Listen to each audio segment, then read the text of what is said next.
तीसरे अध्याय में कर्मयोग का वर्णन है। नियतम कुरु कर्मत्वम कर्म ज्यायो ही कर्मणा शरीर यात्रा विख्यातेन प्रसिद्धेत कर्मणा। अर्जुन ने दूसरे अध्याय में भगवान से जब सांख्य योग सुना कि जो व्यक्ति आत्मा का साक्षात्कार कर लेता है उस व्यक्ति के द्वारा जो कुछ भी कर्म होते हैं वो केवल परोपकार के लिए कर्म करता है।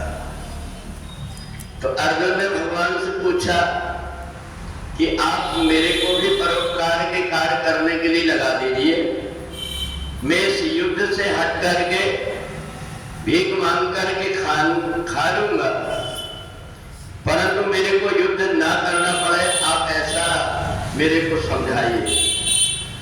भगवान ने कहा ये तो ठीक है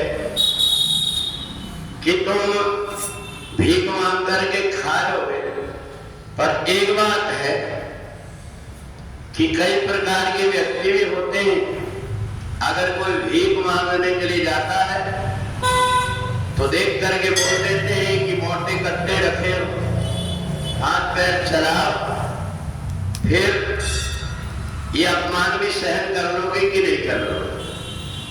क्योंकि भिक्षा मांग करके खाना हर किसी के बस की बात नहीं, अपना स्वाभिमान व्यक्ति को छोड़ना पड़ता है।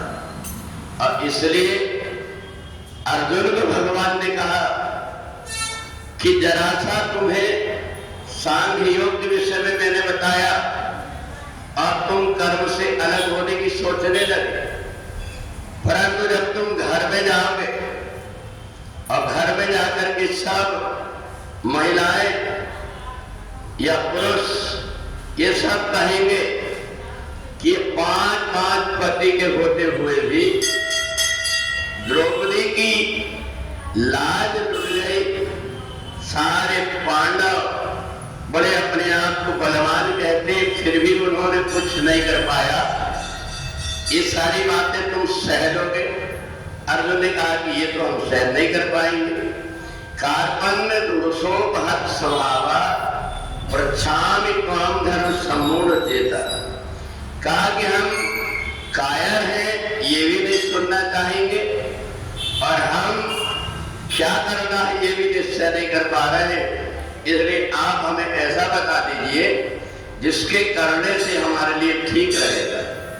तब जाकर के भगवान ने कर्मयोग के विषय में बताया कि जो व्यक्ति शरीर जब तक है तब तक के उसको कर्म करना ही पड़ेगा, अगर उसने कर्म नहीं किया तो उसका शरीर ऐसा हो जाएगा कि फिर ना वो उठ पाएगा ना बैठ पाएगा।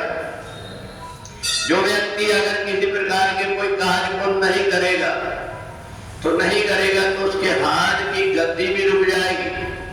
जितनी प्रकार की बीमारी आज दिखाई दे रही है ये सब उन्हीं लोगों को होती है जिन्होंने कर्म को छोड़ दिया। जो व्यक्ति गांव में रहता है, मेहनत मजदूरी करता है, उसको हार्ट बीपी शुगर क्या होती है पता नहीं। तो इसलिए जिस व्यक्ति ने शरीर को सुखपूर्वक रखने की कोशिश किया उसके घर में दुख आकर के डेरा जमा लेता है। तो इसलिए बिना कर्म किए भी और तुम्हारा निर्वाह नहीं हो पाएगा। इसलिए भगवान ने कहा मेरी समझ में तो नहीं कर्म करने से कर्म करते रहना अच्छा है। कोई व्यक्ति अगर हर दिन हर समय कुर्सी में बैठने की आदत बना लेता है, अपने आप उसके घुटने ऐसे हो जाते हैं कि वो नीचे बैठ ही नहीं पाता। ये प्रकृति का नियम। भगवान ने जो शरीर बनाया, हाथ पैर ये जो भी बनाए ये कर्म करने के लिए बनाए। यदि व्यक्ति कर्म से अलग हो गया तो उसका शरीर भी उसका साथ नहीं देता, फिर उसको तो ऐसा लगता है कि इससे अच्छा मर जाना अच्छा है। तो भगवान ने अर्जुन से कहा शरीर ही तुम्हारा कुछ ऐसा है कि तुम्हें भगवान ने बलवान बनाया। तुम जैसे जो लोग अगर सीमा में रह करके वहां रहने वाला सैनिक ये सोचे कि मैं क्यों किसी को की हत्या करूं और अपने देश में घुसपैठ होने दो, तो उन घुसपैठ के कारण कितने निर्दोष व्यक्तियों की जान जाएगी, इसका सब पाप उसके सिर में बैठेगा, क्योंकि उसकी जवाबदारी है। उसको इसलिए तनख्वाह दी जाती है कि वो देश की रक्षा करे। इसलिए हर व्यक्ति के अलग अलग कर्म है। जो व्यक्ति उन कर्मों से भागता है, ना उसका शरीर उसका साथ देता है, ना तो जीवन में उसको सम्मान मिलता है। इसलिए भगवान ने कहा कर्मण्येव अधिकारस्ते, तुम्हारा काम कर्म करने का है और तुम्हें कर्म इस दृष्टि से करना है कि मैं जो कुछ भी कर्म कर रहा हूं, इन कर्मों में मेरा स्वार्थ नहीं, बल्कि जो नियत कर्म है मेरे लिए जो करना चाहिए उन्हीं कर्म को कर रहा हूं। तो ऐसा करते हुए ना पाप लगता है, ना किसी प्रकार का दोष लगता है। बड़े वृंदावन बिहारी लाल की